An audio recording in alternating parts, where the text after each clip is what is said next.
अस्सलामुअलैकुम students and very good morning to all of you.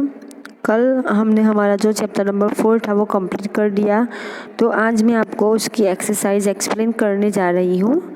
So listen it carefully and watch it carefully. So let's start exercise. First question is कथनों का आशय स्पष्ट कीजिए।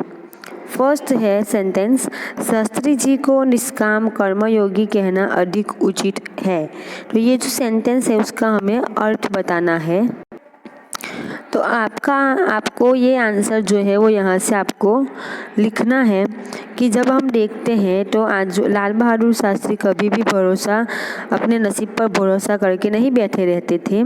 वो अपने हाथों की लकीरों पर नहीं, लेकिन अब चिंतन और कर्म की शक्ति पर भरोसा रखते थे, और पूरे जीवन में उन्होंने क्या किया है, सिर्फ कर्म ही किया है। तो शास्त्री जी के लिए कर्म ही ईश्वर था और इसके प्रति किसी भी फल की आशा के बिना संपूर्ण भाव से समर्पित रहते थे, और जब भी उन्हें फल की प्राप्ति होती थी तो वो उसके अपेक्षित दृष्टि से देखते थे। तो उनका जब हम पूरा जीवन दर्शन करते हैं तो हमें यही मालूम होता है कि वो निष्काम कर्मयोगी का प्रतिरूप है, और इसलिए हम कह सकते हैं कि लाल बहादुर शास्त्री को निष्काम कर्मयोगी कहना ही अधिक उपयुक्त होगा। तो ऐसे ये पैराग्राफ आपको आंसर में लिखना है। सेकंड क्वेश्चन है, शास्त्री जी का व्यक्तित्व बापू के अधिक करीब था। और थर्ड है, शास्त्री जी का संपूर्ण जीवन श्रम, सेवा, सादगी और समर्पण का अनुपम उदाहरण है। तो जो सेकंड है, शास्त्री जी का पूरा जीवन वो बापू के अधिक करीब था, तो इसमें आपको क्या लिखना है कि शास्त्री जी के एक सबसे बड़ी विशेषता ये थी कि वे एक सामान्य परिवार से पैदा हुए थे, और सामान्य परिवार में उनकी परवरिश हुई, और जब वे देश के प्रधानमंत्री बने तो उन्होंने तब भी अपनी सामान्य ही बने रहे, और विनम्रता, सादगी और सरलता का व्यक्तित्व में एक विशिष्ट प्रकार का आशंका पैदा करते, ऐसे उनका व्यक्तित्व था। तो इस दृष्टि से हम ये कह सकते हैं कि शास्त्री जी का व्यक्तित्व बापू के अधिक करीब था। सेकंड है कि शास्त्री जी का पूरा जीवन श्रम, सेवा, सादगी और समर्पण का अनुपम उदाहरण है। हमें ऐसा क्यों लगता है? तो क्या उनके ये गुण केवल उनके कार्यों में नहीं, लेकिन उनके अभिव्यक्ति में भी अभिव्यक्त नहीं पाते थे, बल्कि उनके देखते से ही इन सभी भावों का एहसास हो जाता था। उनके अपने व्यक्तित्व व विचारों का अनोखा समन्वय था। जो कुछ कहते थे वही करते थे, जो कुछ भी करते थे एकमात्र राष्ट्रीय लाभ की भावना से प्रेरित होकर करते थे। और उनकी सबसे बड़ी विशेषता ये थी कि देशवासी, यही विशेषता के कारण देशवासी उन्हें अधिक विश्वास करते थे। अब हमारा सेकंड क्वेश्चन है, अगर महात्मा गांधी आपके स्वप्न में आए तो आप उनको कौन कौन से प्रश्न पूछेंगे?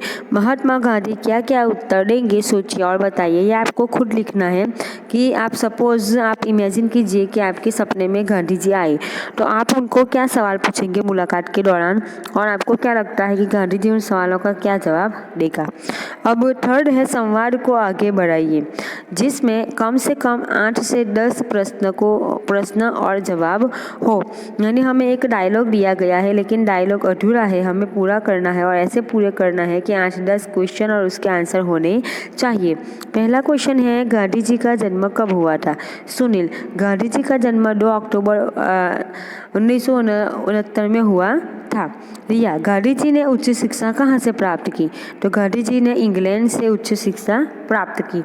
अब हम आगे क्या सवाल पूछ सकते हैं? तो थर्ड हम पूछ सकते हैं कि गांधी जी ने अपनी वकीलात की डिग्री पाने के लिए वो कहाँ गए थे? फिर तो सुनील उसका आंसर देगा कि वो अपनी वकीलात की डिग्री पाने के लिए इंग्लैंड, उन्होंने आगे वो साउथ अफ्रीका गए थे।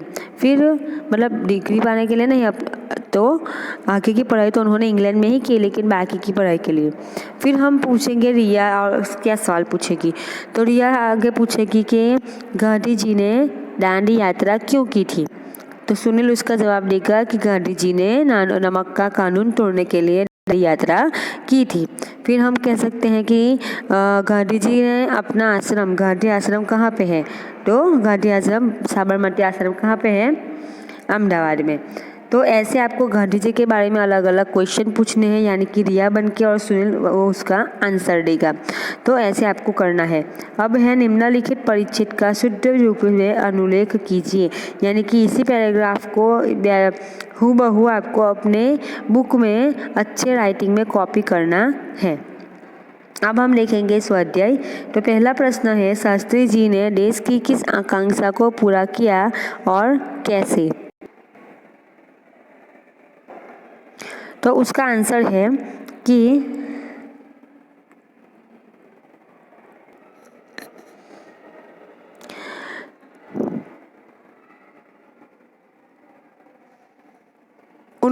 'लाल बहादुर शास्त्री का जो चरित्र था, श्रम, सेवा, सादगी से समर्पण, तो उसके वजह से पूरे देशवासी उनसे बहुत विश्वास करते थे और उन्हें चाहते थे। तो जब पंडित जवाहरलाल नेहरू ने कि जब उनकी मृत्यु हुई तो अब ये सवाल खड़ा हुआ कि अब देश को कौन संभालेगा।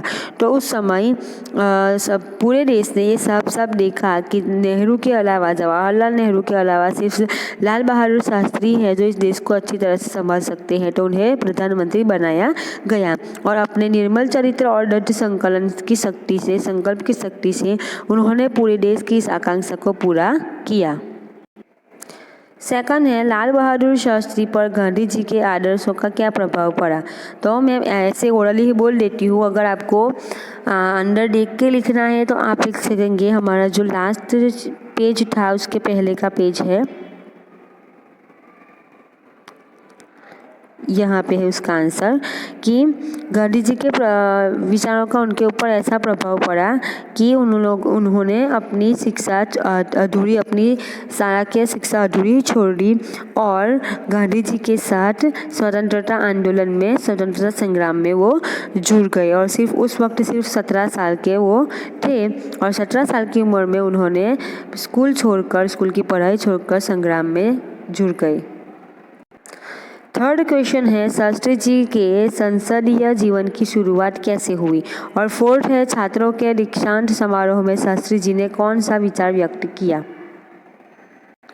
तो स्टूडेंट्स उसका आंसर यहाँ पे है कि कार्य के प्रति निष्ठा और मेहनत करने की अभय अक्षमता के कारण सन 1937 में संयुक्त प्रतिमय व्यवस्थापिक सभा के लिए उन्हें निर्वाचित किया गया था और यहाँ से उनकी संसदीय जीवन की शुरुआत हुई थी। और जो फोर्थ क्वेश्चन है कि उन्होंने दीक्षांत समारोह में छात्रों से क्या कहा था, तो उसका उत्तर ये है कि दीक्षांत समारोह में छात्रों को संबोधित करते हुए उन्होंने अपने विचार व्यक्त किए थे कि आपको यहाँ से जो इन्वर्टेड कॉमा है ना, यहाँ से लिखना है कि आपके भविष्य की मंजिल चाहे जो कुछ भी हो, आप में से प्रत्येक को यह सोचना चाहिए कि आप सबसे पहले देश के नागरिक हैं। यह आपको संविधान द्वारा प्राप्त कुछ अधिकार देता है, लेकिन इससे कुछ कर्तव्यों का भी बोझ आता है जिसे समझना चाहिए। हमारा देश प्रजातांत्रिक है जो निजी स्वतंत्रता देता है, लेकिन इस स्वतंत्रता का उपयोग एक व्यवस्थित समाज के हित में स्वेच्छ से लगाए गए प्रतिबंधों के तहत होना चाहिए। यहाँ तक आपको लिखना है। अब हम देखेंगे आगे हमारा क्वेश्चन 2। तो क्वेश्चन 2 में है, परिच्छेद में रेखांकित शब्दों के शब्दकोश में ढूंढकर उन्हें शब्दकोश के क्रम में लिखें। यानी हमें जो ये अंडरलाइन वर्ड दिए गए हैं उस अंडरलाइन वर्ड को हमें शब्दकोश के वोकैबुलरी के तहत हमें लाइन में अच्छे से क्रम मुताबिक लिखना है। अब थर्ड है, इस इकाई से हम लाल बहादुर शास्त्री के जीवन में से कौन कौन से सद्गुण ग्रहण कर सकते हैं? तो यानी कि लाल बहादुर शास्त्री के कौन कौन से गुण ऐसे हैं इस चैप्टर के अंदर जिसे हमें अपनाना चाहिए। तो स्टूडेंट्स पहला गुण तो ये है कि अपने कर्म के प्रति आस्था रखना, अपने कर्म को सब कुछ मान के उस कर्तव्यनिष्ठ बन के अपने कर्म को वफादारी से करना, स्वार्थ के बिना अपने कर्म के प्रति, फल की आशा के बिना अपने कर्म के प्रति विलंबित हो जाना और कर्म को और कठिनी और करनी समान रखना। ऐसे अलग अलग गुण हैं जो हम अपने जीवन में उतार सकते हैं। अब है स्टूडेंट्स हमारा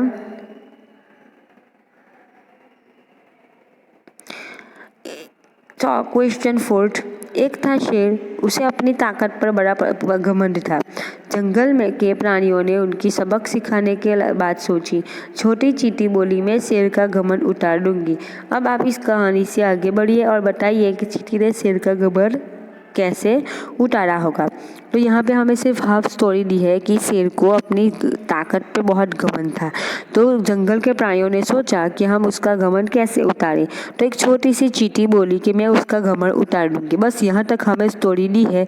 अब आगे आपको खुद लिखना है, पूरी स्टोरी लिखनी है कि चींटी ने ऐसा तो क्या किया होगा कि शेर का घमंड उतर गया, उसने कैसे सबक सिखाया होगा। तो ये था हमारा चैप्टर नंबर 4 और उसकी exercise students, and I hope कि आपको बहुत अच्छी तरह से समझ में आ गया होगा। मैंने एक्सरसाइज भी क्वेश्चन और आंसर के साथ बताई है, तो आप उसमें से देख के लिख सकते हैं। नेक्स्ट चैप्टर में नेक्स्ट वीडियो में स्टार्ट करूँगी। Thank you very much.